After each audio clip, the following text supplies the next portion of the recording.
Oh, no. Are they doing it again? Okay. Well, we're going to start. There are a series of procedural votes that were unanticipated that are going on the floor of the House this afternoon. We've decided not to let them interfere with our hearing, so I'm going to gavel in. I would ask members to take turns leaving and coming back. If you can't come back because you have a markup in another committee, please let us know so we don't drain ourselves of attendees, and we will now begin. So thank you for joining Chairman Jordan and me for this joint hearing by the Subcommittee on Interior and the Subcommittee on Health Care Benefits and Administrative Rules. Today, we'll review the Department of the Interior's Office of Surface Mining Proposed Stream Protection Rule. The proposed rule was published in the Federal Register in July. Following years of back and forth, following a previous version of the rule that was finalized in 2008, and which was struck down by the courts. To date, the administration has spent several $1 million to revise regulations under the Surface Mining Control and Reclamation Act that govern coal mining. The proposed regulations originally were to reduce the harmful environmental consequences of surface coal mining operations in Appalachia. Since then, they have been expanded in scope to include operations nationwide in both surface and underground coal mining. OSM entered into memorandums of understanding with multiple states in 2010 to become cooperating state agencies in preparing a draft environmental impact statement under the NEPA process for the proposed rule. OSM allowed reviews of those proposed documents in 2010 and then shut out the states. This in spite of a public guarantee by then Interior Secretary Salazar that all states would have an opportunity to review and comment before the draft EIS was published. My home state of Wyoming was one of the few states that did not throw up their hands in response to the way they were being treated. This failure calls into question whether OSM properly followed administrative procedures in drafting the rule. Further questions have been raised regarding the regulatory analysis underpinning the rule. J. Stephen Gardner, president of the Society for Mining, Metallurgy, and Exploration, was part of a team put together by OSM to write the environmental impact statement and the regulatory impact analysis. When his team predicted thousands of job losses as the impact of the proposed rule in 2010, he states OSM pressured his team to change the numbers. When he refused, his contract was terminated. A subsequent RIA produced this year for OSM found less than 300 jobs lost, and with those mostly offset by jobs related to compliance with the proposed rule, while an assessment produced by the National Mining Association predicted between 55,000 and 79,000 coal mining jobs lost. That's quite a range.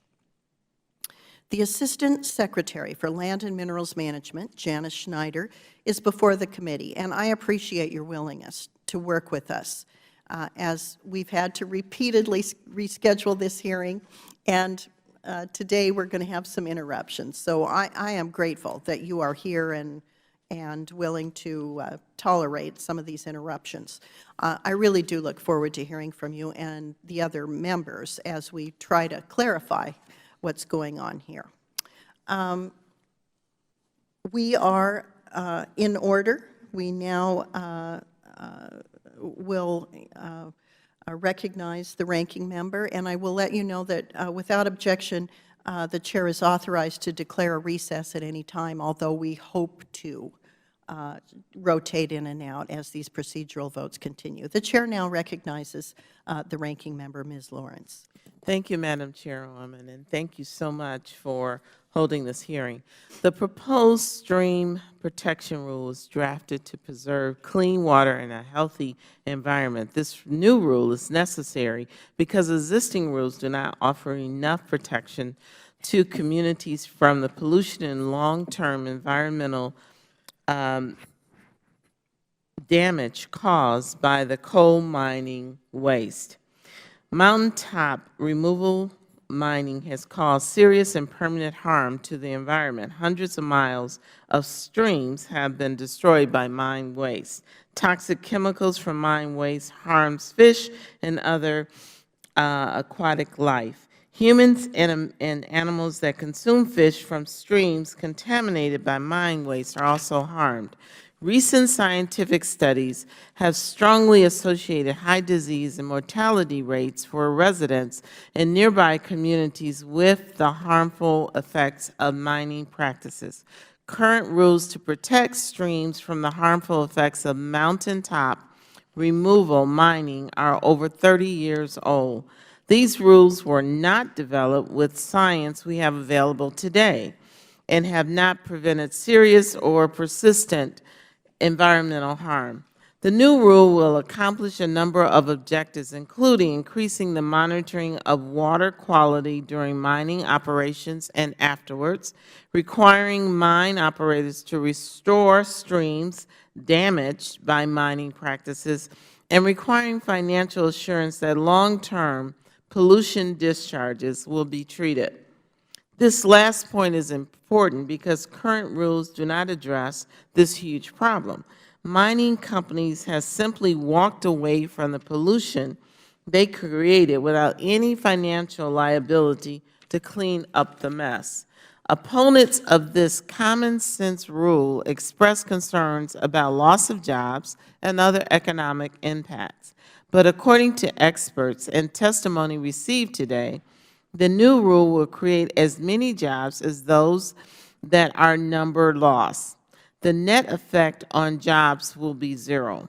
The importance of clean water cannot be overstated. The survival of our planet depends on water, and I will say clean water. I wholly support the stream protection rule as one of the measures to maintain clean water and protect our environment. I want to thank you so much for Ms. Schneider. I want to thank you, Ms. Schneider, for participating today and providing information about this matter. Thank you, Madam Chair, and I yield back my time. I thank the gentlelady. The Chair now recognizes Mr. Jordan, Chairman of the Subcommittee on Health Care Benefits and Administrative Rules. I thank the Chairman for having this important hearing. I would yield back in an effort to get to Ms. Schneider's testimony so we can go vote and then come back and ask questions, if that's okay with the Chair. Thank you, Mr. Chairman. And Mr. Cartwright, the ranking member of the Subcommittee on Health Care Benefits and Administrative Rules, will be recognized if he is able to attend the meeting this afternoon. I will hold the record open for 5 legislative days for any member who would like to submit a written statement. And we will now recognize our distinguished witness. I'm pleased to welcome Ms. Janet Schneider, Assistant Secretary for Lands and Mineral Management at the U.S. Department of the Interior. Welcome, Ms. Schneider.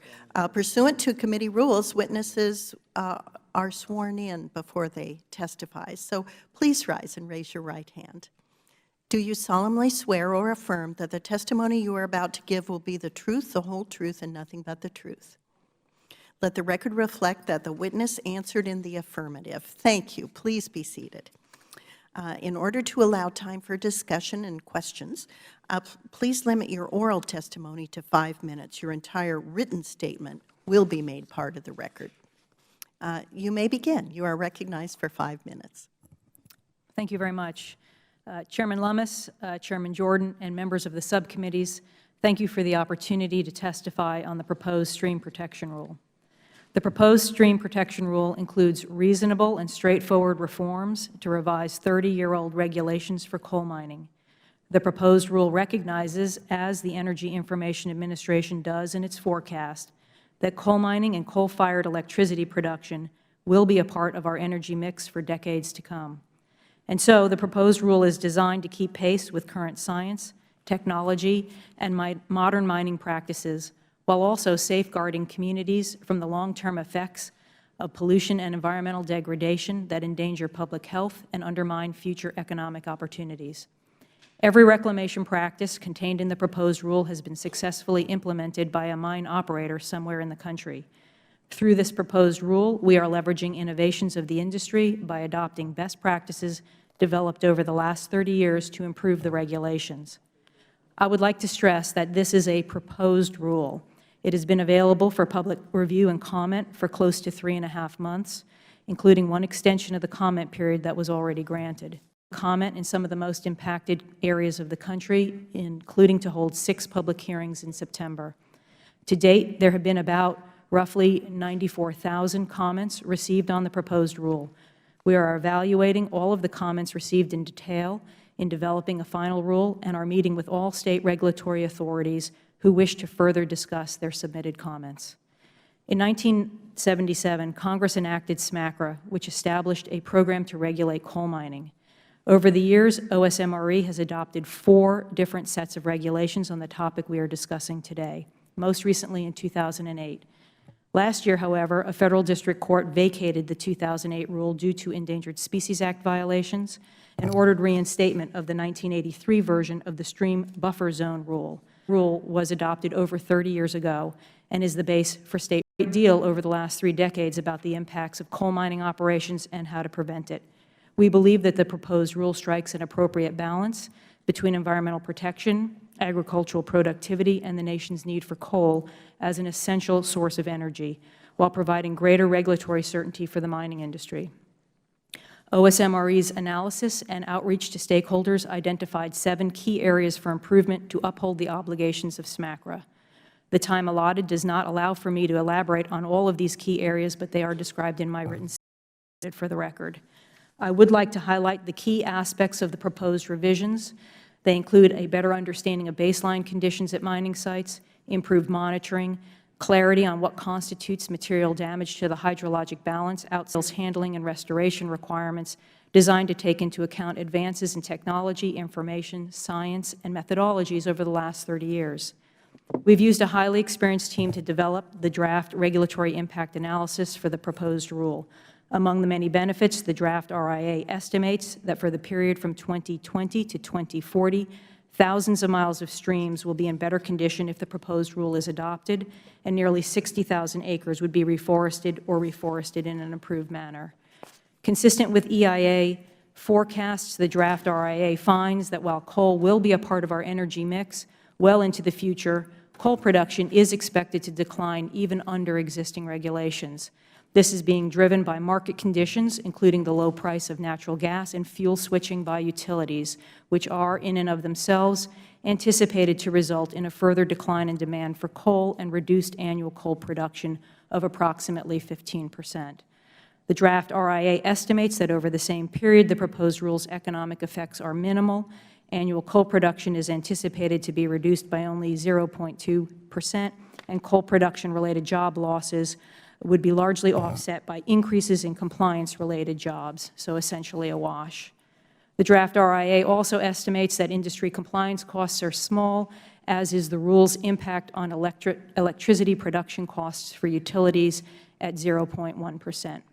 Thank you for the opportunity to appear before the subcommittees today to testify about the proposed stream protection rule. The proposed rule reflects what Americans expect from their government: a modern and balanced approach to energy development that safeguards our environment, protects water quality, supports the energy needs of the nation, and makes coalfield communities more resilient for a diversified economic future for generations to come. I would be happy to answer your questions. I thank the witness, and we have been joined by the ranking member of the Subcommittee on Health. Do you wish to make an opening statement, Mr. Cartwright? I do. You are recognized for 5 minutes. Thank you, Chairman Lummis. Welcome, Assistant Secretary Schneider. Appreciate your being here. I appreciate your testimony. And I look forward to the question period, too. I come from a district in northeastern Pennsylvania where we know a lot about coal mining. Coal brought jobs, prosperity, and economic development to northeastern Pennsylvania. Unfortunately, coal also left us a legacy of environmental catastrophe that we continue to struggle with even to this day. We've learned lessons about the dangers and costs of irresponsible mining practices in my district, and they inform the discussion that we have here today. My district is littered with coal refuse piles, most of which are decades or more old, that every day poison local streams and rivers. We have mines that have been abandoned for generations that pollute streams and create hazardous conditions for my constituents. Coal runoff from these mines affects families, communities, and entire regions in Pennsylvania. And the companies that profited from the mining and created these messes are largely no longer around. And what that means is the public is bearing the burden, and it's slowing paying to clean up this environmental catastrophe. It pains me to see the same mistake being made with the streams and mountains of Appalachia. Once again, mining companies are destroying the environment. We'll leave it to future generations of taxpayers to pick up the pieces. Now, critics of the stream protection rule have called it federal overreach, of course, but what this rule does is it provides basic standards to ensure we don't continue to destroy hundreds of mountains and thousands of miles of streams and rivers, which our children and our grandchildren will be left to clean. Despite the majority's claims to the contrary, this is not a war on coal. These regulations are long overdue. Some parts of SMCRA are over 30 years old, and we owe it to our constituents and our children to make sure that surface mining is done in a way that is safe and environmentally responsible. Mountaintop removal mining in Appalachia is already responsible for the destruction of over 500 mountains and approximately 2,000 miles of stream channels. We need to fix the problem. If anything, these regulations do not go far enough. While the proposal does improve the baseline data collection, enhance monitoring and bonding requirements, and restore stream functions, it falls short in other areas, and in particular, I hope OSM will look at the many comments that have been submitted and strengthen the stream buffer rule. Now, OSM projects that the rule will improve water quality, forests and biological resources, recreational opportunities, while increasing carbon storage and reducing carbon emissions. And according to OSM's calculations, all of these benefits will come at a net loss of a mere 10 total jobs. I am interested in hearing more from you, Ms. Schneider, about how OSM came to calculate the net loss of 10 jobs and how the offset of regulatory compliance jobs makes that up. Now, this rule is about taking reasonable steps to protect our environment and not pillaging the land in the quest for the cheapest solution possible while leaving our children and grandchildren to clean up the mess. I thank the Chairman again. I commend the Office of Surface Mining for its progress, and I look forward to hearing more details about this important rulemaking from you, Assistant Secretary Schneider. Thank you, Mr. Chairman. I yield back. I thank the gentleman for his comments and certainly for his eloquent remarks.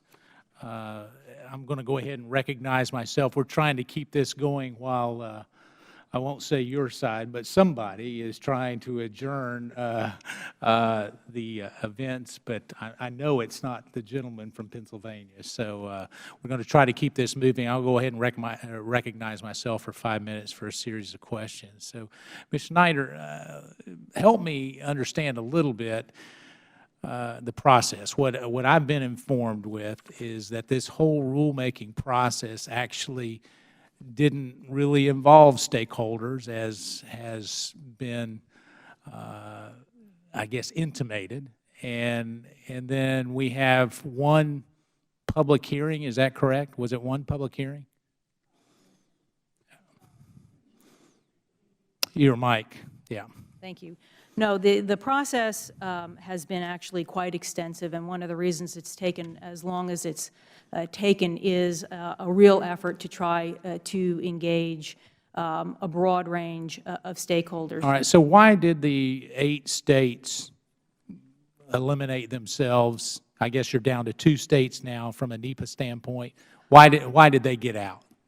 I can't really speak to why they terminated. Why do you think they got out? What they have said to us is that they had some concerns about the process. They wanted to be So did you more address those engaged. concerns? Yes, I think we are. What we did back in You 2010. are or you have?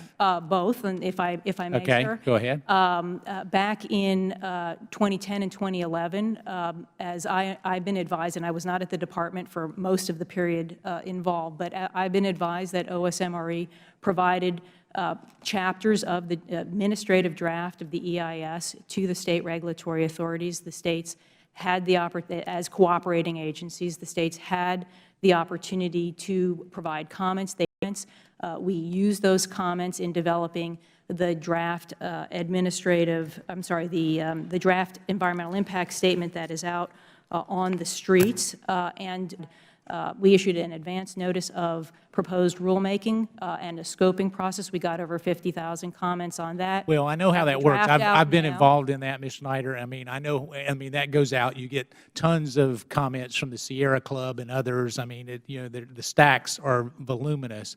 But when it really comes to stakeholders that have a stake in it, so to speak, and I know you view them equally, so how many days did you give the states to respond, to review this? I was not at the department, so I But don't know I mean, that. obviously you prepared for this hearing, so how many days were given? Sir, I actually don't have that information. Does your counsel behind you have it? I don't believe so. They're not counsel, but what I can tell you is what we're doing on a going forward basis. All right. Did you I've set up incorporate a their series- comments in the EIS? Yes, we did. So, All of them? That's your testimony? Sir, my understanding, what I've been advised by OSMRE is that the comments that were provided by the state regulatory authorities were incorporated into the new draft document. All of the states have an opportunity, and many have submitted comments on that document. We are now in a process of a series of meetings with all of those state regulatory authorities to walk through their comments to make sure that we understand them. We've got at least 14 meetings that have either been, we've already started or are being scheduled. We're looking to schedule more. So I would say that since I have been in this job, we are making a very concerted effort to engage what I agree are very important stakeholders in this effort, and I'm committed to making sure that we understand the So tell me about state the public perspectives hearing in on it. Baltimore then. I mean, why do you have a public hearing in Baltimore? I guess that's the hotbed of surface mining. We did not have a public hearing in Baltimore, to my knowledge. We did meet with the state regulatory authorities at the IMCC meeting in Baltimore before. But why do you pick Baltimore? Well, the IMCC picked Baltimore, and it was, as I understand it, one of their regular meetings because most of the state regulatory authorities were in Baltimore for that meeting. We wanted to facilitate their participation in these discussions. And So we had what would meetings. you say that participation was robust there in Baltimore? I did not attend that meeting. What was communicated to me was that there was robust participation by the state regulatory And authorities. so do you think it would be fair to characterize that all 10 of the states would be supportive of this rule and that they're happy with the process? So let me word I would it be that way. reluctant to characterize anyone else's position on the. Well, so then why are we here today, I guess? I mean, you have to characterize something, and so let me just suggest. But here's what I will say. I mean, we've got meetings set up. I've had several meetings with Wyoming already. We've done meetings with Ohio, with Maryland, with Oklahoma, with Indiana, with Pennsylvania. We've got meetings scheduled for. Well, we had one with Virginia, scheduled for Illinois, North Dakota, Utah, Montana. We're working through trying to get another meeting up in Fargo with North Dakota. We're working on trying to get a meeting with Alaska in Anchorage. So we are really trying to make sure that we understand and that we hear directly from the state regulatory authorities about what their comments are and concerns are with respect to the rules so that we can make sure that we address those in an adequate way. That's what I feel that's very important to accomplish, and that's why we're going through this process now that I'm in this position. All right, last question, and then I'll go to my good friend, Mr. Cartwright. So when we look at this particular, he was referring to jobs, and I guess I'm very concerned with the way that we came about the impact on jobs and with private contractors or the lack thereof, or the changing thereof. So how confident are you that your projection on job loss gets an A?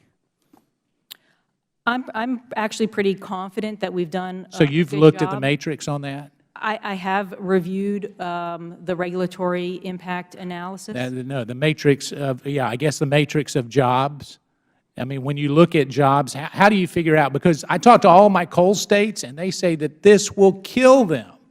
And yet you're saying, no, it's pretty good. Right. So let me step back and discuss a little bit about how we handled the regulatory impact analysis, which goes through what the impacts of the proposed rule would be and what the impacts on jobs will be. It's a very different process from the National Mining Association report. There were two reports. So you're saying theirs is not accurate? Theirs, I do not believe theirs are accurate. I believe ours is more accurate. And you base that on what? Based it on reading their report.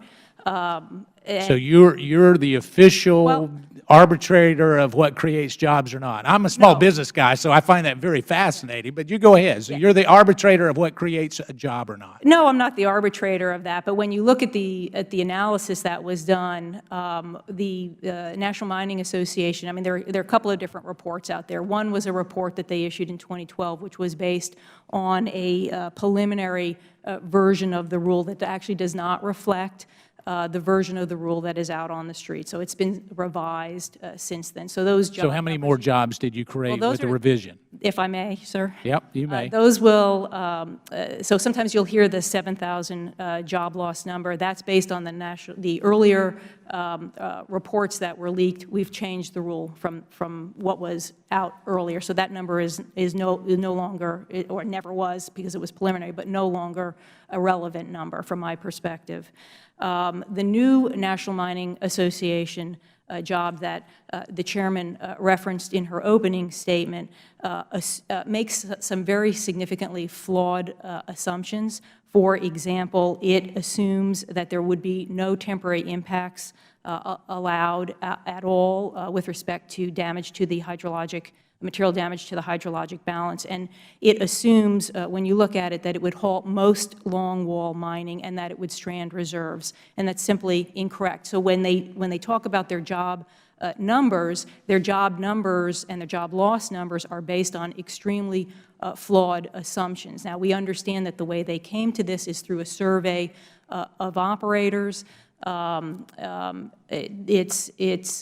are no real metrics that are measurable. Well, It's a very subjective approach. So since there's no metrics, so I'm going to go ahead and interrupt you because I'm way over time, and the gentleman from Pennsylvania has been gracious, but I won't make it up to you, but I will recognize you here. But here's my concern in talking to operators, and we're not big coal territory, but we have mines in every single county that I have. If there is a way to deviate in the way that your rulemaking comes at, it is normally implemented in the harshest terms possible with the greatest impact possible, and that comes from the miners who actually do the work. And so if there is not a good matrix, it becomes very difficult to quantify it, and with that, I'll recognize the gentleman from Pennsylvania so he can try to rebut everything.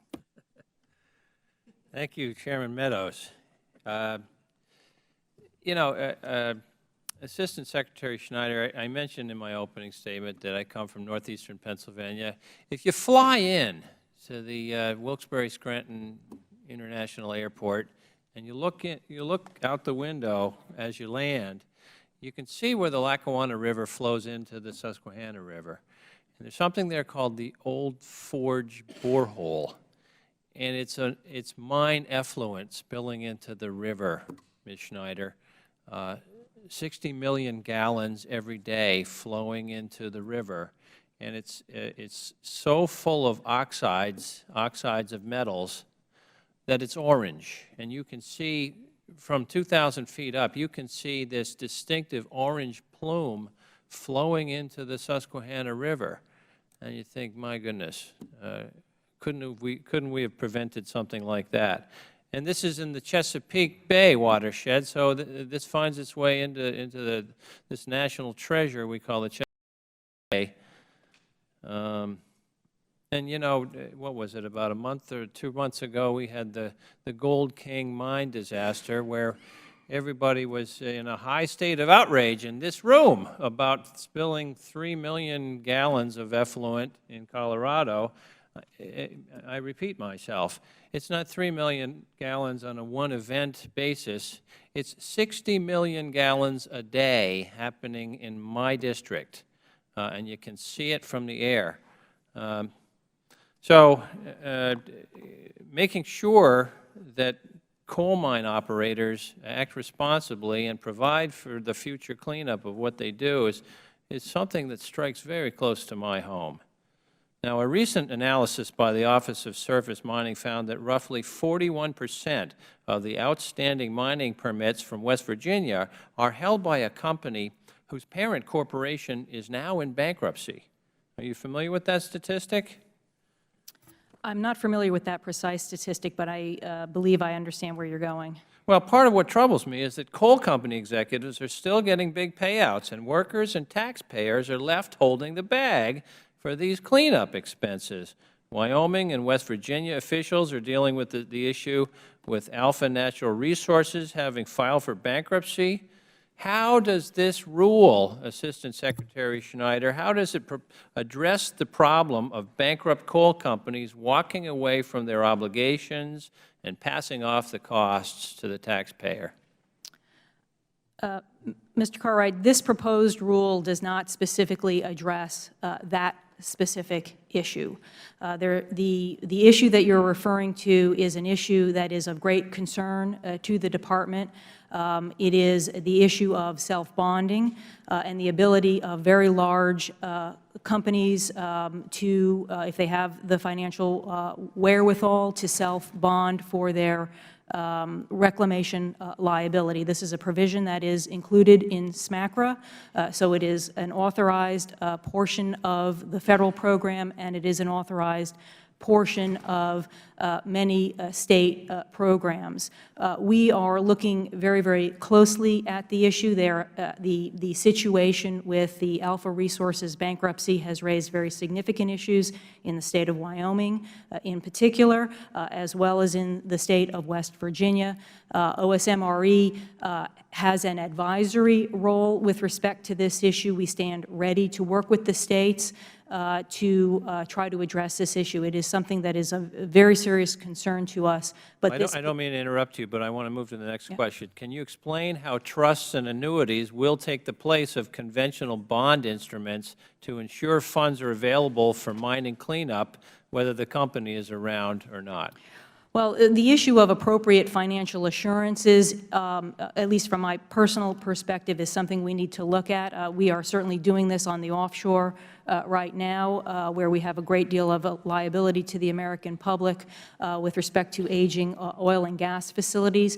I think if there are ways that we can adequately provide for additional financial assurance in a flexible way that lowers costs for companies, we should be looking for those opportunities, because I agree with your premise that the American public should not be left holding the bag on these issues. Do you believe that these instruments are sufficient fully to fund the restoration that can be necessary after mountaintop removal mining? It would depend upon the nature of the instrument and the precise terms and what sort of financial backing there would be behind it. Okay. I thank you, and I yield back. The Chair recognizes Mr. Wahlberg for 5 minutes. I thank the Chairman, and thank you, Schneider, for being here with us. What threshold does OSM use in terms of lost jobs and lost coal production before it considers a proposal as not striking the proper balance? You mentioned that for years to come, coal for energy would be on America's plate. What do you consider there when you look at it? Well, candidly, there isn't a bright line test for that. I mean, we do what we're trying to do in the proposed rule, and this is actually in direct response to the comments that we got from the state regulatory agencies, is to look at different areas of the country so that we have an understanding about how the proposed rule would have a potential effect on coal production as well as the jobs that may go along with it. But no specific approach to that? Is that what I'm hearing? That You don't have a specific threshold that you use in determining lost jobs and lost production? Well, we do look at those questions, but you know, we don't say, well, if we lose X number of jobs, you know, there's not a bright line litmus test. So you didn't go out and look for a direct impact? Oh, we do look for direct impacts, absolutely. How do you do that? Well, we're doing it through the regulatory impact analysis here, and we're doing it through the process that we're undergoing right now. I mean, again, we are in what we've done is we've put drafts out for stakeholder review. Our expectation is that those interested parties, including the states, will provide additional information for us to consider. But did you go directly to various coal mining operations with different approaches to mining, different techniques and characteristics? Yeah, I have personally been to different mining operations. And directly asked them what impact this would be? I have not done that previously, but I am doing it in the course of my meetings with the state regulatory agencies. But you asked the state about their position on whether they thought there was a need for changing rules on mining operations? Yes, we have those discussions based on the comments that they sent to us. I mean, when I've been out in coal country, and I've been to West Virginia and to Kentucky and Wyoming and Colorado, and we're planning a trip to Alaska, and I'm planning to go to Ohio, we'll be asking these questions. I mean, I think what's important to understand is we're really just in the middle of a process. We've done, you know, what we think is good work to tee up these issues and to present proposals, but I think the process is working, and what we're trying to do is get good information. We got great information from the state of Wyoming when we met with them. We're scheduling another video conference. Well, I hope that Work with continues. Mr. Parfit, and getting that information helps us refine our numbers and our thinking about what would be appropriate. I will say I do care a lot about jobs. I used to work in the private sector. I was in the private sector for 13 years. I've worked on coal projects. Well, let me jump in because I only have a minute and a half left here. In 2012, a 2012 congressional investigation that you're aware of found out that the Department of Interior attempted to alter their own coal industry job loss numbers, estimated at 7,000 at that time. According to your testimony, the rule will not only result in a yearly loss of only 260 jobs as opposed to 7,000, but produce a net yearly gain of 250 jobs. Can you explain the disparity between your current estimate of 260 lost jobs and I guess also the 250 compliance jobs? Those are government jobs that will be gained as a result of this versus 7,000 you originally had. Sure, and the answer is, I think, very simple. The 7,000 job number was based on a preliminary draft of the rule. The rule that is on the streets now is different, and so the jobs that are potentially impacted by this rule have changed. And the jobs that we're envisioning are not just government jobs. We're actually envisioning jobs that would be high-paying jobs in industry, including jobs like water quality monitoring, materials handling, you know, heavy machinery jobs. I mean, these are well-paying jobs and that we expect to continue, some as a result of this rule. Well, we hope that's the case. I appreciate the information, and I yield back my time. Thank you. The Chair now recognizes Mr. Heiss for 5 minutes. Thank you, Madam Chairman. You know, one of the recurring themes that we see here in the Oversight Committee is government bureaucrats have little regard for the impact that their rules have on businesses and people all across this country. And we have seen it, I've seen it time and time, concern with the widely differing figures as to how this is going to impact specifically the coal industry. According to what I've read from OSM, you believe that there will be about 260 mining jobs lost, but 250 compliance jobs created. So costing 10 jobs. But here we go with compliance police. We don't need more compliance police. We don't need more federal agents. They do best without the government perpetually breathing down their necks, finding some place that they've done some minuscule something wrong. We hear it over and over and over. And it's time we get the government off the backs of business owners and businesses and let them do what they are there to do. And you're looking at 250 additional compliance police. It's just very disturbing. But then you look at the Department of Interior, the parent agency of OSM, and they had a contractor estimate that their job cost would be upwards of $7,000. So you've got 10. Your parent agency says it could cost 7,000 jobs. And, it just goes on and on and on. We find out, at least an investigation later determined that the Department of Interior attempted to downplay the figures by using falsified information. But whatever the case may be, we have 10 job loss, 7,000 job loss, depending on who you talk to, when you talk to them. And then we come, as you mentioned earlier, the National Mining Association, the ones who ought to know the best as to the impact that this rule is going to have on their industry. And their numbers are vastly different. And I'm sure you know what those numbers are, but they estimate between 112,000 to 280,000 jobs that will be lost because of this. And then the same study, they estimate that the lost value of coal produced could fall between $14 billion and $29 billion per year, and the loss of national tax revenue could be as high as $18 billion. I mean, the figures are all over the place, Ms. Snyder, and how in the world can you account for these differences? These are not minuscule differences. These are vast differences. How in the world can you account for this? Well, there's a couple of reasons. First, on the 7,000 job loss, as I've testified previously, that is an incorrect number. That number is not based on the proposed rule that is out on the streets today for public comment.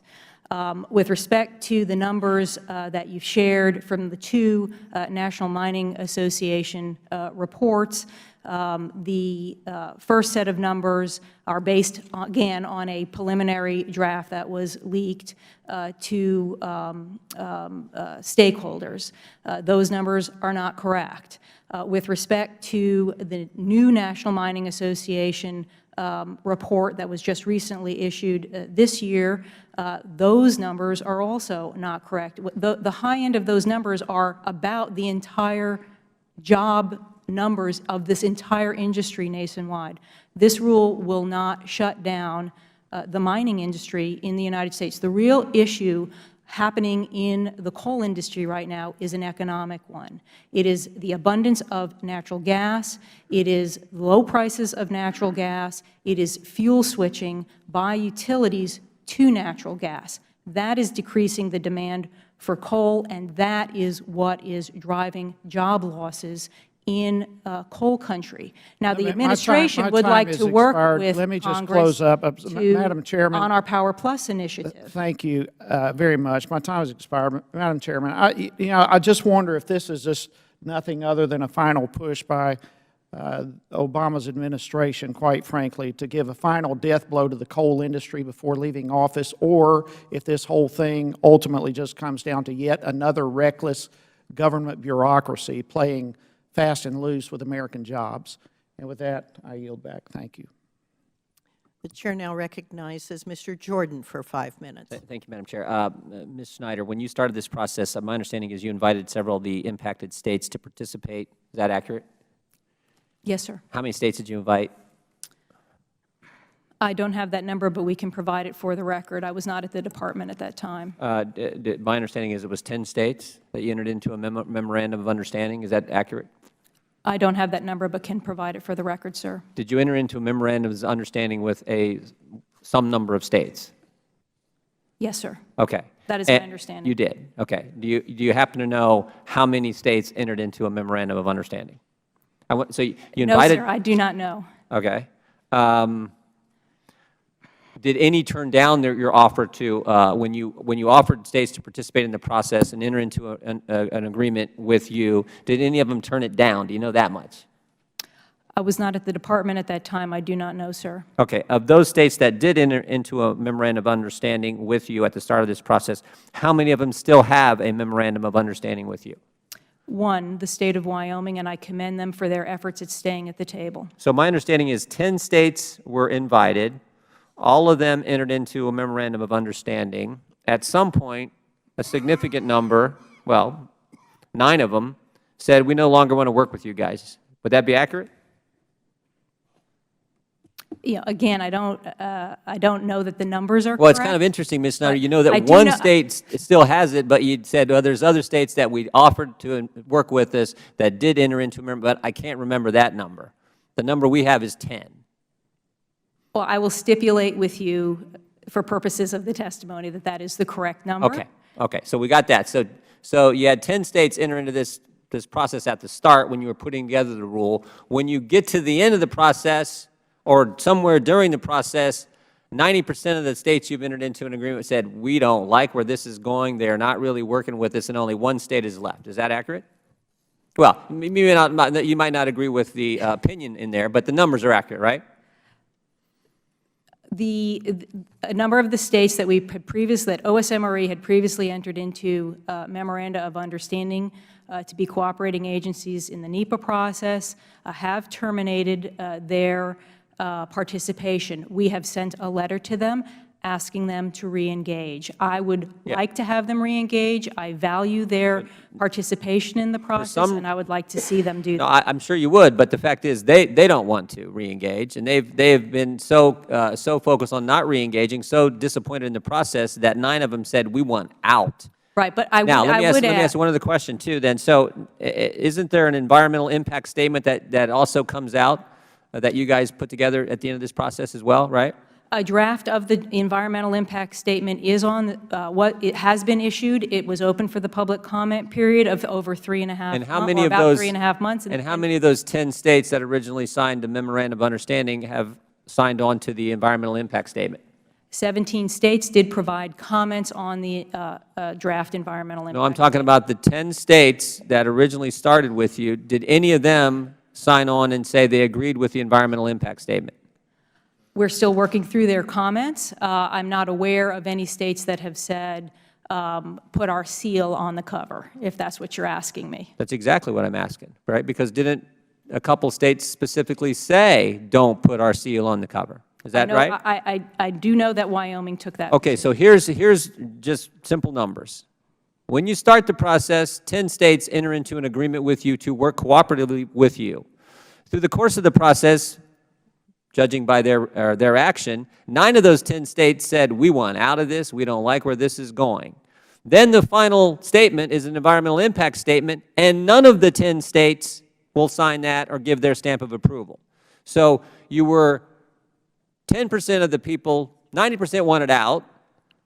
Throughout the process, one hung in there hoping, praying it might be somewhat decent. And then when you get to the final statement, not one single state that started this process with you is actually in agreement with the final environmental impact statement. So that's like, I remember I had this guy one time, he came to me and he said, you know what, guy ran a business, he said, I've been in an argument with 6 different people today. I don't know what's wrong with all these people. And I kind of looked at him and I said, I don't either, because if I'd have said something, I'd have been the 7th, right? So when you got 10 states you enter into an agreement with, and none of them will sign the final product, that's a problem. I would clarify, it's just a draft product. We are just in the middle of this process. A draft product that It is none of them will draft- sign, and 9 out of 10 states who started with you said, I want out, even before they came up, even before you came up with the draft product. I will say that a lot of states are willing to meet with us. We are either have met with them or we're continuing to schedule meetings with them. I understand. Well, you better I schedule a lot understand more your because concerns. you certainly don't have much buy-in right now, I was not Ms. at the department Snyder. at that time, and what I'm trying to do is make sure that we have a good process going forward. Thank you. The chair now recognizes herself for 5 minutes. And, Mr. Chairman, before you leave, I'll tell you why the state of Wyoming chose to stay in this. They did it to preserve their ability to engage in litigation. And that's the problem with this process. The state of Wyoming chose to stay in simply to preserve their right to sue the federal government because the process was not cooperative. And therein lies the problem. OSM agreed for the states to become cooperating agencies under NEPA, which means states are supposed to be fully involved in preparing a draft EIS and regulatory impact analyses. But OSM did not consult with states in preparing these documents. The state of Wyoming complained, other states complained.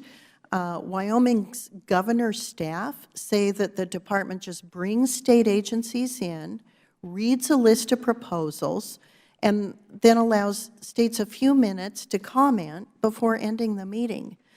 That's not cooperative. That is just a pro forma process and elevating form over substance. The substance of cooperating is give and take. Where both sides are given due deference to their concerns, and a process where 10 states enter into the end, and that state does so simply to preserve the right to sue, is, in my mind, a failed process. And so I would just remark to you that this process has failed, and that it would be wise to go back and start over and go through a truly cooperating status with states so that they feel like they are part of the discussion.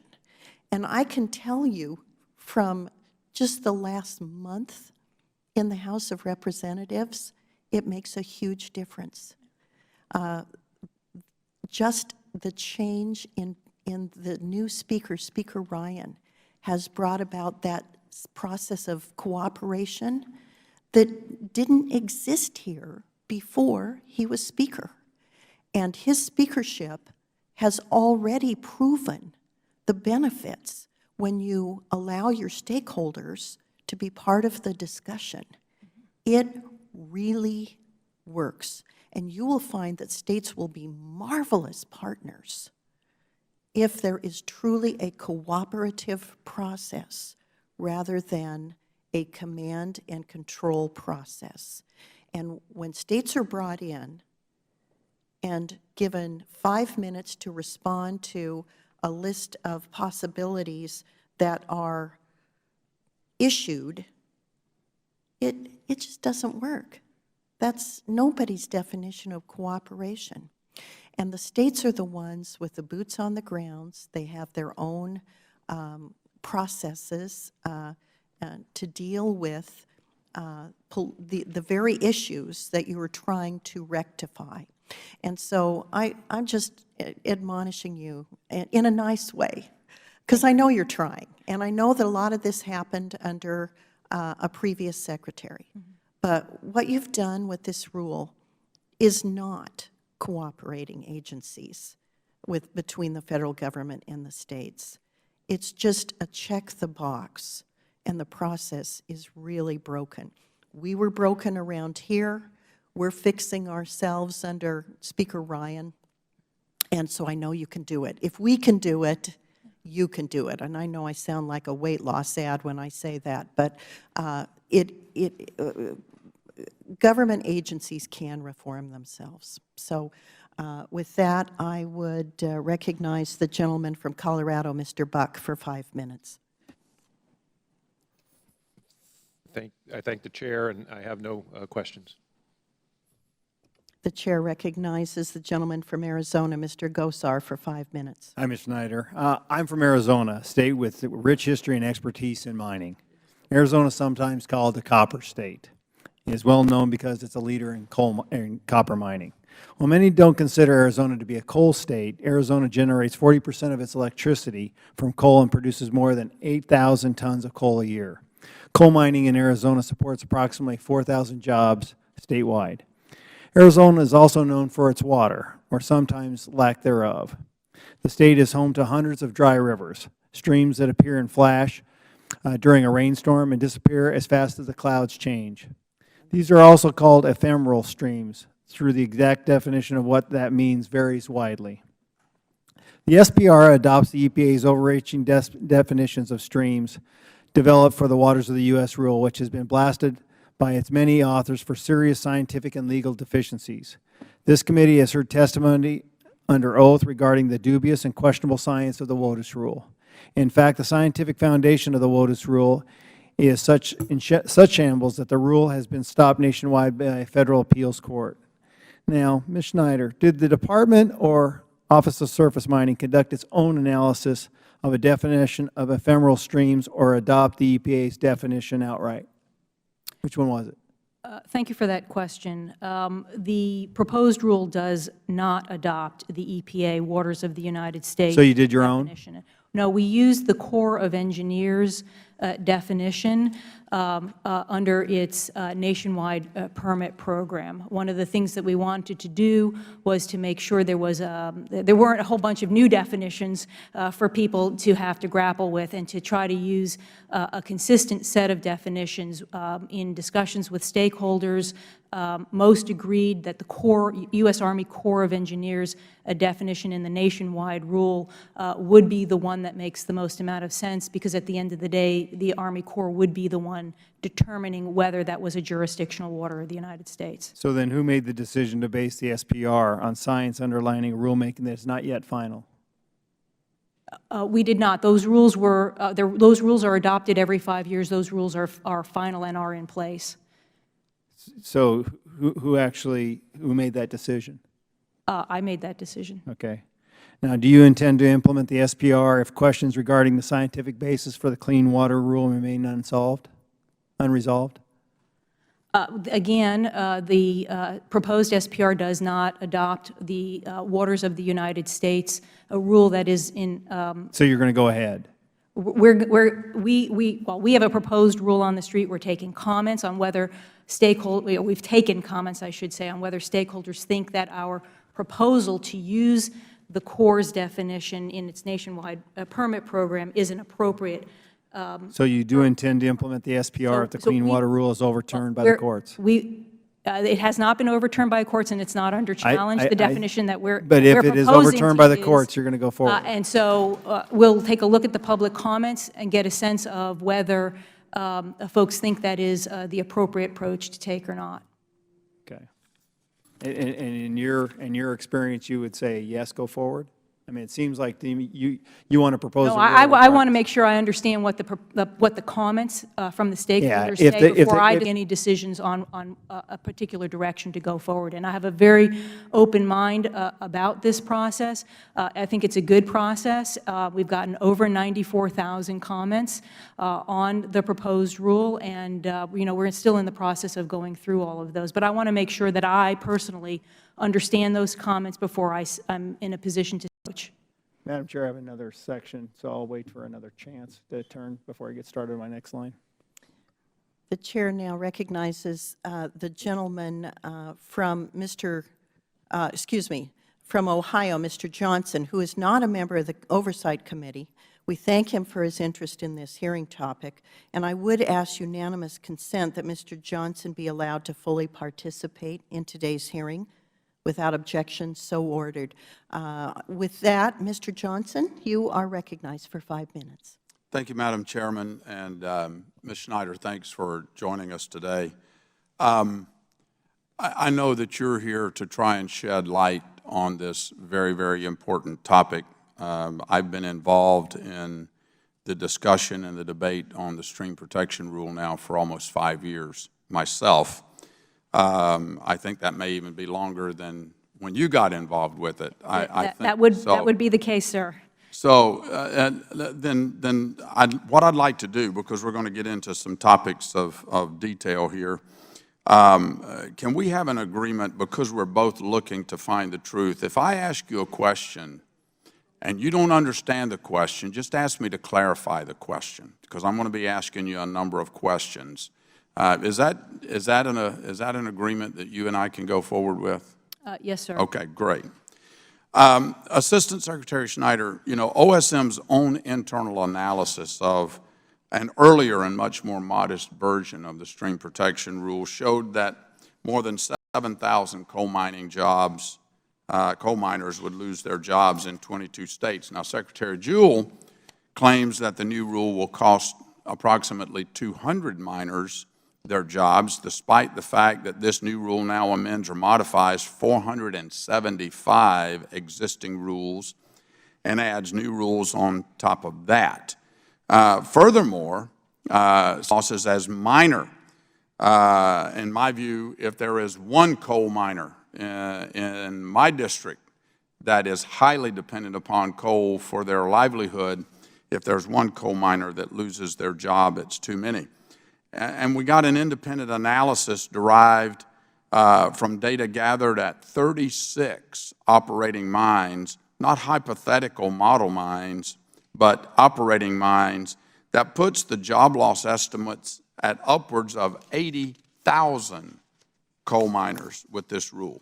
Now, I understand that OSM determined that job loss will be minimal because, supposedly, according to the Secretary, high-wage coal jobs would be replaced by jobs created just to comply with its rule, with this rule. So let's say for a second, let's just say that that is true.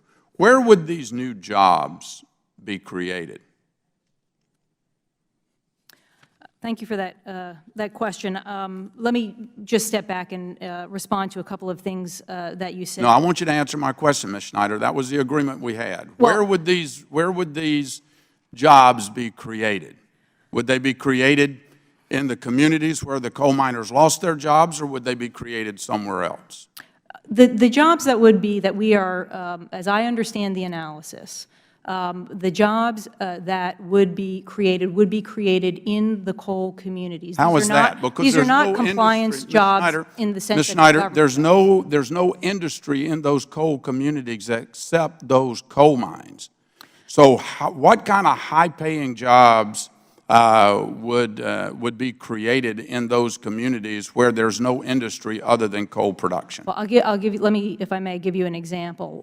One of the proposed, and again, I stress these are proposed provisions, but one of the proposed parts of the rule would provide for increased materials handling and placement of coal refuse. So things like shoot and shove would no longer be allowed. Instead, individual heavy machine. Sir, if I may finish. Individual heavy machinery operators Ms. with our Schneider, I've got limited time. jobs would be the ones doing that. I've got limited time. We had an agreement. If you don't understand the question, ask. I ask you, where would the jobs be created? They'd be materials handling jobs. They'd be No, heavy I didn't ask you machinery what jobs. kind of jobs. I asked you, where would the jobs be created? In the communities where there are coal mining Have operations. have you visited operating coal mines? Yes, sir, I have. You have, and you Yes, know sir, what I those have. communities look like? Yes, sir, I have. Okay, well then I defer to you on that one, because I visited them too, and these high-paying jobs that you're talking about replacing would not be the case. One final quick question. Does, going back to what my colleague from Arizona was asking, does the stream protection rule adopt the definitions of streams, including ephemeral streams, that are EPA's Clean Water Rule? No, sir. My understanding is that we propose to use the U.S. Army Corps of Engineers definition in its nationwide permit program. Where does the Army Corps get their rule? Did the EPA get their rule from the Army Corps? No, sir. My regulations identifying nationwide permits under Section 404 of the Clean Water Act. That's my understanding of the You're telling me that there is no consistency between the rules of the waters of the U.S. and the EPA and the definition of streams as contained in the Stream Protection Rule? Our approach to consistency is to make it consistent with the Army Corps' regulations, sir. And that the Army Corps is different than the EPA's Clean Water Rule?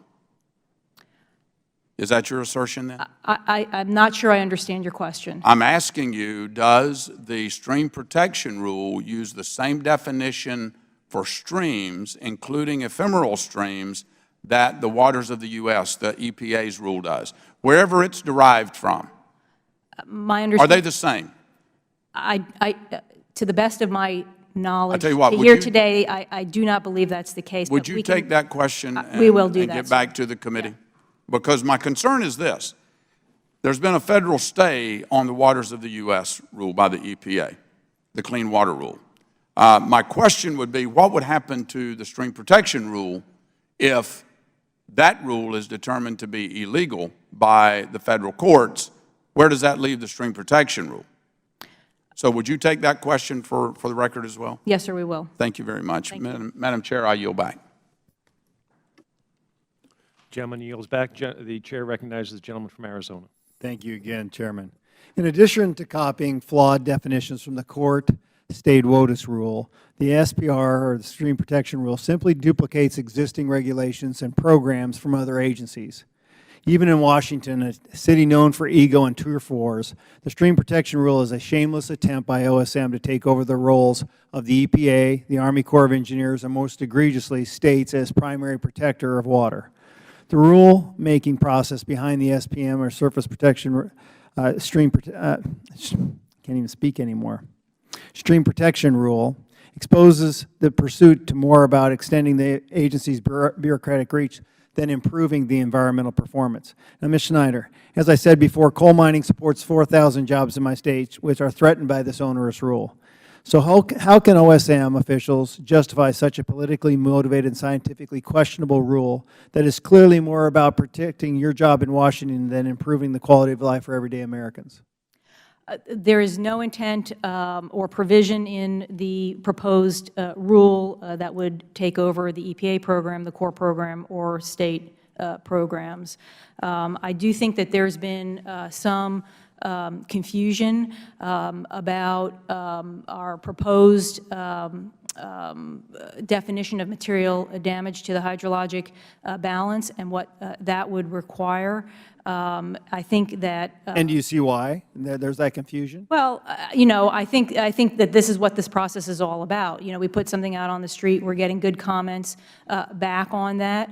But, you know, the states, under our proposed rule, if it goes final, the states will have plenty of flexibility to tailor to tailor the rule to their specific needs. Well, I'm glad you went that way, because this is really important to my constituents. So can you tell me how many times you personally met with leaders and families from actual coal-producing regions to hear their concerns?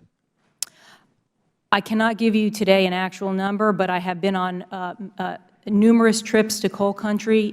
I used to actually represent Arizona Public Service Company, so I understand. Well, no, I understand very well. I'm not asking for that part. I'm asking for your Well, but job here. what I'm saying is I have worked with coal miners in my private capacity, where I was. But that's a little bit for different 13 than what years. it is under your current But capacity. it does inform how I think, frankly. Well, but you have a because different hat on, don't you? Well, I do have a regulator's hat on, but I do understand the importance of high-wage Okay. jobs I'll to give rural that to you. communities. So ask me this. Sir, if I might finish, I have been to Appalachia, I've been down to West Virginia, I've been to Kentucky, I've been to Colorado, I've been to Wyoming, and I'm planning a bunch more trips. I do want to make sure that we get this right, and on each of those trips, I meet with multiple coal miners. I got a limited amount of time, so let me redefine that a little bit. Sure. So anytime, or any public comment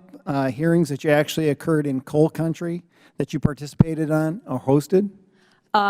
Yes, sir. I was actually in Gillette, Wyoming, earlier this summer for listening sessions on coal-related issues. Okay. Are you prepared to assure me and members of this committee that the rule that the OSM finalizes will not lead to further job losses and economic hardship in my coal-producing communities? We are going to take public comment on the rule. We're going to get a better understanding of that. I do want to make sure that we have a fair and balanced rule that will protect jobs and also adequately protect the environment. Okay, so Tell me how that works in Indian country.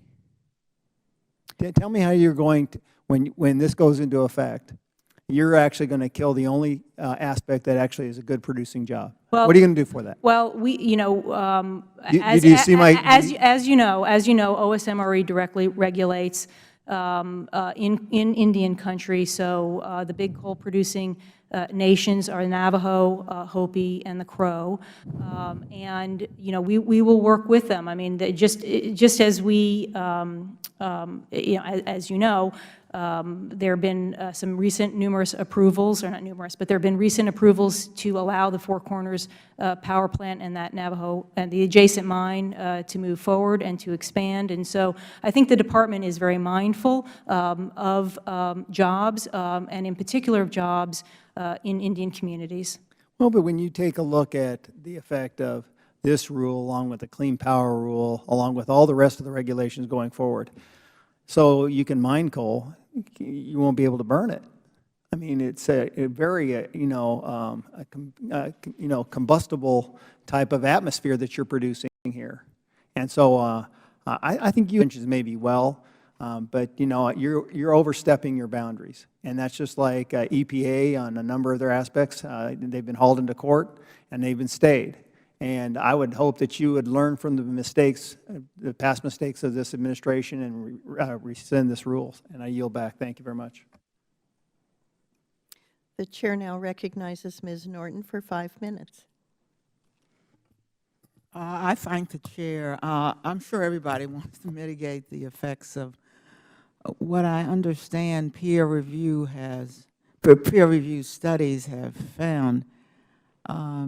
Is it true that near the sites of the mountaintop removal of coal mining, and this figure seems to me to be quite amazing, 50%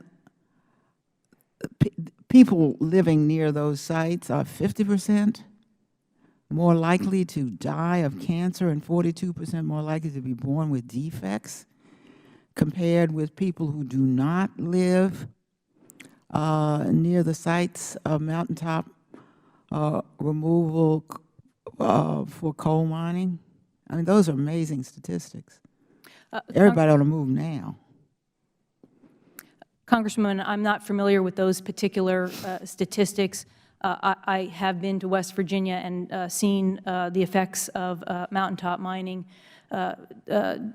Personally, it is a bit sobering what is going on down there. We continue to see very significant adverse effects of coal mining in those communities, including most recently a better understanding of conductivity and selenium impacts. You know, you go down there and you see, as Congressman Cartwright illustrated in one of his statements, I mean, the water is running orange in some of the areas that I've seen. I've seen water running white from aluminum, just coming right out of the old mine works into a stream with a child and his dog playing there. I mean, it's very sobering to see, and obviously, you know, we can talk about the abandoned mine land. I'd like staff to make sure that Ms. Schneider receives these peer-reviewed studies, because they seem to me, perhaps it's based on how proximate, how close you are, but however close you are, I've never seen such statistics. Yeah, I'd like to see those studies. Thank you. They're scariest statistics I've ever seen from peer-reviewed studies. Now, this stream protection rule, of course, is about restoration of streams and aquatic ecosystems. Are there adequate protections against drinking water contamination in particular? Well, ultimately, we believe that that if you have clean water, that you will also have cleaner drinking water, and so that's part of our unquantified but anticipated benefits as part of the rule. I mean, what we have here are rules that are over 30 years old. That's what we're trying to update as part of our modernization process. I mean, clearly, science and technology have changed over the last 3 decades. There are much more modern mining practices, and we want to make sure those are put into place to protect local communities. Let me read to you what one study that was published in a journal, Environmental Science and Technology, said, and I'm quoting from them. Overall, the data show that mitigation efforts being implemented in southern Appalachia for coal mining are not meeting the objectives of the Clean Water Act to replace lost and degraded systems. And then another scientific publication says about the same thing. To date, mitigation practices and restoration efforts have not been effective in ameliorating water pollution from mountaintop removal sites. Are you familiar with these studies, and how does this rule pertain to these studies about failure to be effective? The studies that I'm familiar with make similar types of findings, which is that we could be doing a much better job at restoring these areas. The proposed rule does contain provisions to address that. Are there any penalties for companies who fail to restore stream function that they have contaminated? Well, most of the programs are handled at the state level with oversight. There are civil penalty provisions and other oversight mechanisms that we can use if the terms of permits are violated. But the states typically would have the first run at that. You know, we're all very sensitive to jobs, particularly after the Great Recession. But I certainly hope these areas, that someone in these areas is looking to not only what coal mining is doing to health, but to the fact that it's becoming less and less useful. We can't even use oil. We're not using coal mining. Those who are spending their time trying to save those jobs instead of looking for new areas to make jobs in such states and localities are, it seems to me, doing a grave disservice to the people who live there, risking their health for a form of energy that is going down, down, down, and out as we speak, not because of hearings in the Congress, but because of competition from other forms of energy. Thank you very much, Madam Chair. If Mr. Palmer has any questions, he will be recognized. Thank you, Madam Chairman. I do have something that I want to say about this. Ms. Snyder, as we've seen time and time again, the administration has aggressively pursued this rulemaking driven by political timelines and special interest with reckless disregard for the law and the negative impact that it will have on rural jobs. In the past 7 years, in 2009, a federal district court found that the administration unlawfully attempted to bypass the Administrative Procedure Act when it proposed withdrawing the 2008 stream buffer rule.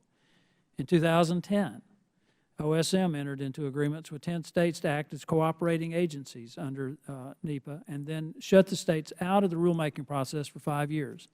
As a result, 8 of the 10 states terminated their agreement with OSM. In 2011, OSM tried to cover up a finding from one of the contractors that the proposed rule would result in the loss of thousands of jobs.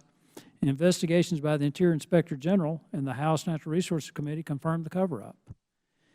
OSM ignored a bipartisan letter sent by 33 senators asking that the public comment period be extended an extra 120 days in consideration of the thousands of pages of technical material related to the rule. Given this rule's checkered history, how can the American public have confidence in the integrity of it? We are working hard to make sure that we have a good process, particularly on a going forward basis. We have, we're reviewing the public comments now. There was roughly 94,000 public comments. The public comment period was open for approximately 3.5 months. We did grant an extension in response to the extension requests as part of that process. So, we are committed to making sure we have a good process. I'm personally committed to making sure that we have a good process, and the responses that we've been getting so far, particularly from the state agencies that we're engaging with on a one-on-one basis has been very positive, and I think we'll have good outcomes. We're getting a lot of good information, and we're taking all of that into consideration as we think about making potential adjustments to what has been proposed. Well, I can tell you, I don't have a lot of confidence in the rulemaking process at this time, and its impact that it's already had is pretty severe. If you were to come to Alabama and talk with some of the coal mining families, and particularly their kids who are facing the prospect of Christmas this year with no presents, talking to families whose children are having to withdraw from college because their dad's lost his job in the coal mine,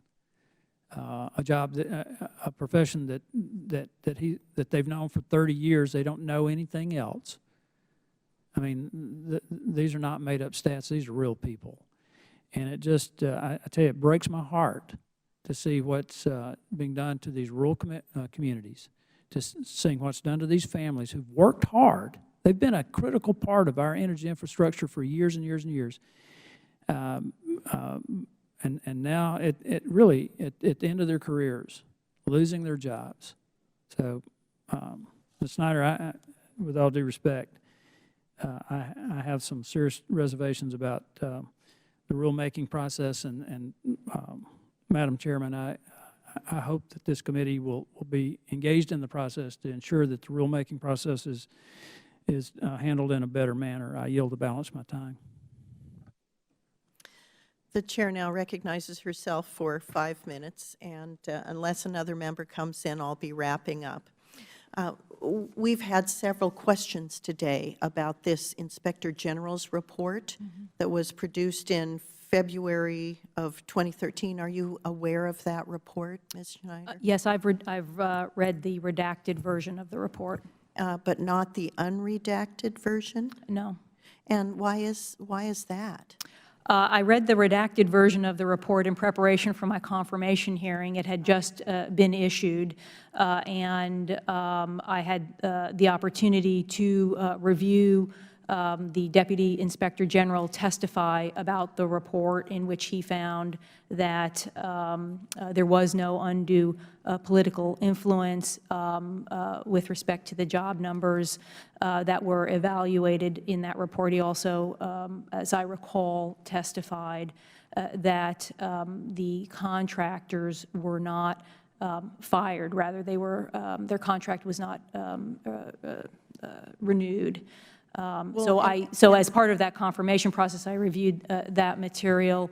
And if that's true, then there should be no problem releasing the unredacted version, because like you, we have never seen the unredacted version. Can you promise today to release the unredacted IG's report? What I can commit to today is taking that request back to the department and to work with the committee through the accommodations process. And the committee staff will follow up with you on this subcommittee's behalf to obtain a copy of the unredacted IG's report, since there's such a difference of opinion about what transpired with regard to the job numbers. We feel that it would be important to clear it up by seeing the unredacted IG's report. My next question is about the process going forward. Since we have states that felt that the cooperating agency status that was afforded them was so inadequate as to not constitute cooperating agency status. Therefore, they withdrew from the agreement to be cooperating agencies. The one state that remained, Wyoming, has acknowledged it remained only so it could preserve its right to litigate. Not a very strong endorsement of the process either. What can be done to restore cooperating agency status with regard to this rule going forward in this rulemaking process? Thank you for that question. We have invited all of the prior cooperating agencies to reengage with us as cooperating agencies in the future. To date, none of them have chosen to take us up on that. I would strongly encourage them to participate in that. I want to engage with them. If they're cooperating agencies, we have an opportunity to engage with them in a broader capacity. I mean, I have an open door policy. I was just, the American Mining and Exploration Association just at their annual meeting where I was the keynote just last week issued a press report praising me on my open door policy. So I'm ready to listen. I want to listen, but folks on the other end need to engage as well. Some have actually declined expressly the opportunity to engage with us. I think that's a shame. We're going to keep trying. I'm not going to take no for an answer because I think that getting this right is the most important thing. Would you, in doing so, be willing to suspend timelines for implementation or releasing a final rule so you would have an opportunity to garner true cooperating agency status from the 9 of the 10 states that withdrew from the process?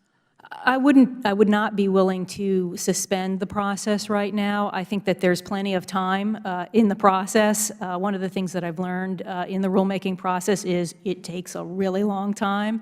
And so I do feel that there's adequate time for those states to re-engage, and I would encourage them to do so. And when do you anticipate issuing a final rule? It's difficult to say, given how much process we have to go through, and we're still working through the comments.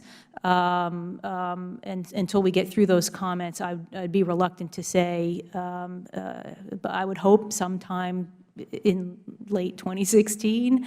But it would probably be premature for me to, say anything definitive until we get through the comments. While you're going through those 94,000 comments, and if you had an opportunity to reach out to these 9 of 10 states that withdrew from the process because there was no cooperation, it was a command and control process masquerading as cooperating agency status, would you re-engage them in this process? You used the word future processes, and I would like to see them re-engage in this process. I apologize for not being clear. I mean, this process going forward. So while you're reviewing the 94,000 comments, you are willing to re-engage the 9 of 10 states that chose to disengage because the process was not cooperating agency status in their minds? Yes, we are, and in fact, we're meeting with several of them on the rule itself. I appreciate your testimony today. I know that it has been challenging to get this scheduled, and we have made several attempts, and you have been very cooperative in our efforts to schedule this hearing, and I want you to know how much I appreciate it. Given the fact that there are no further questions, we will make our final thank you to the witness for taking the time to be with us today. And there appearing to be no further business. Without objection, the subcommittee stands adjourned. Thank you. Thank you very much for being here. Yeah, and Chairman, if I might say, I want to thank you for your service to the nation and the state of Wyoming. I understand that you'll be retiring, and so I want to say thank you to you as well. Thank you very much. I look forward to going home to the most beautiful state in the nation.